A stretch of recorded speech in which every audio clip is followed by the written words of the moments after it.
My Lord and my God, I firmly believe that you're here, that you see me, that you hear me. I adore you with profound reverence. I ask your pardon for my sins and the grace to make this time of prayer fruitful. My Immaculate Mother, Saint Joseph, my Father and Lord, my guardian angel, intercede for me. There is this anecdote I read the other day. It happened in the latter part of the 19th century. An upper middle class peasant was sitting in a train opposite a young university student. The student observed the man. He was praying the rosary, with the beads moving through his fingers. Obviously, the young college boy didn't have much faith. He kind of laughed a little bit and then asked the man, "Sir, do you still believe in such old-fashioned things?" The man very humbly replied, "Why, yes, I do. Don't you?" The student burst out laughing, saying, "I do not believe in such absurdities. Take it from me. You should throw the rosary out and learn what science has to say about it." This man, showing some frustration, some kind of hurt, says, "Science? What do you mean by this science? Could you explain it?" The student saw that he had offended the man, and so he offered, "Well, if you give me your address, I will send you some information on the matter." The man reached awkwardly in his coat and produced his card. When the young man read the card, he fell silent and hung his head. The card read, "Louis Pasteur, Director of the Institute of Scientific Research, Paris." I don't know if you've ever heard of Louis Pasteur. He's one of the greatest scientists in history. He was a chemist, microbiologist, renowned for his discoveries of the principles of vaccination, microbial fermentation, and pasteurization. He did a lot for science, and obviously this young man has misjudged him. It's a beautiful anecdote. I don't know how real it is. Hopefully it is. Louis Pasteur was a good Catholic. It speaks about the beauty and the importance of praying the rosary, going to our Mother Mary. But it also helps us, I think, can help us to realize what our Lord Jesus is telling us today in the Gospel. He will address his disciples saying, "Stop judging, that you may not be judged." Stop judging.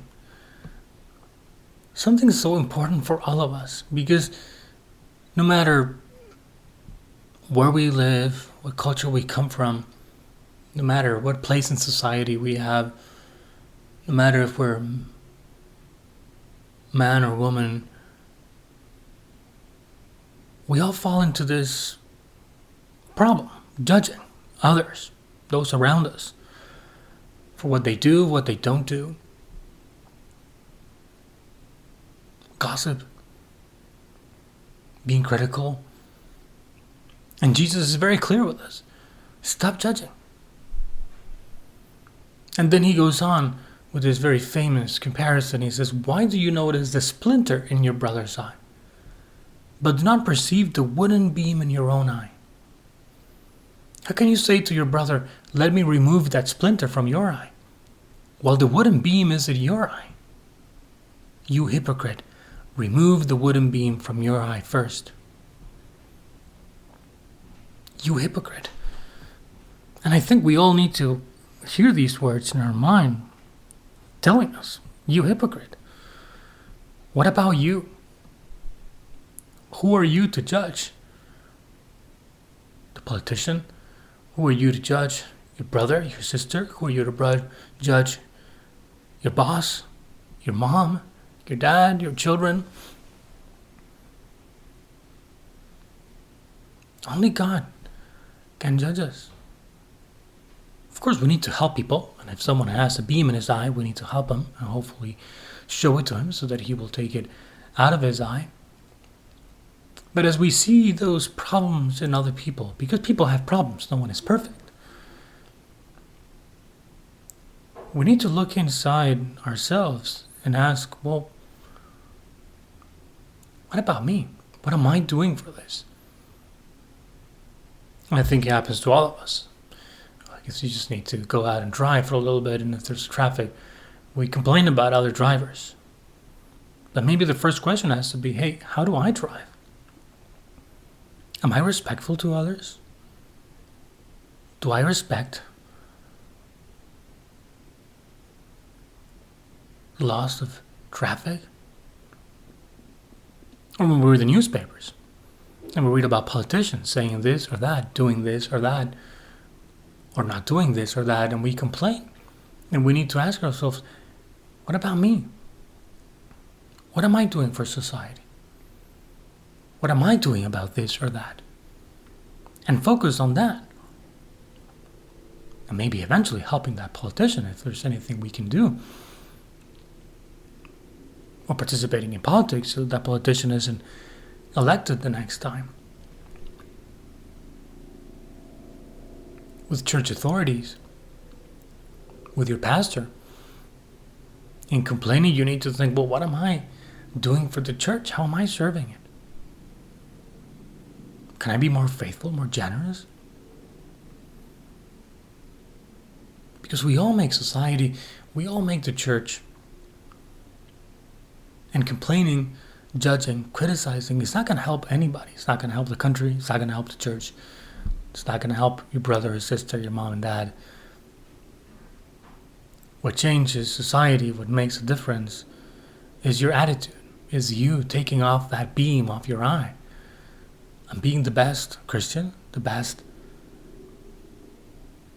person you can be in society.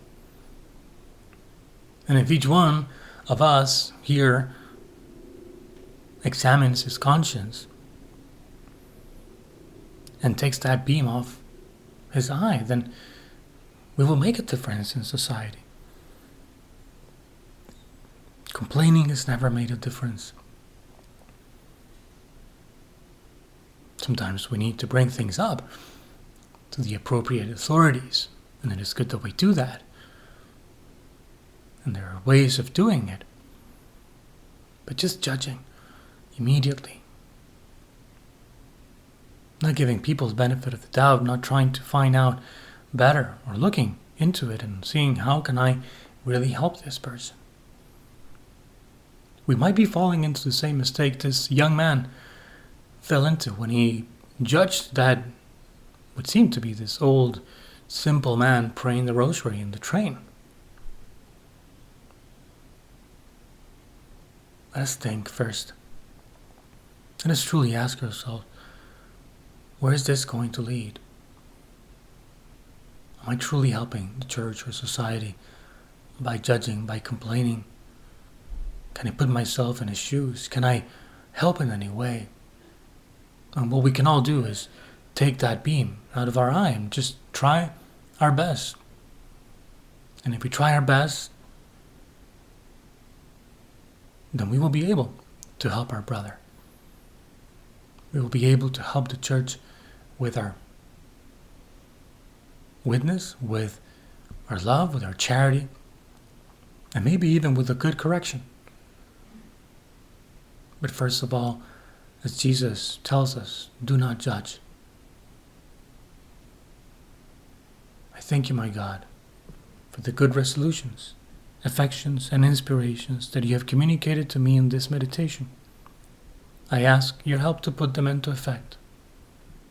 My Immaculate Mother, Saint Joseph, my Father and Lord, my guardian angel, intercede for me.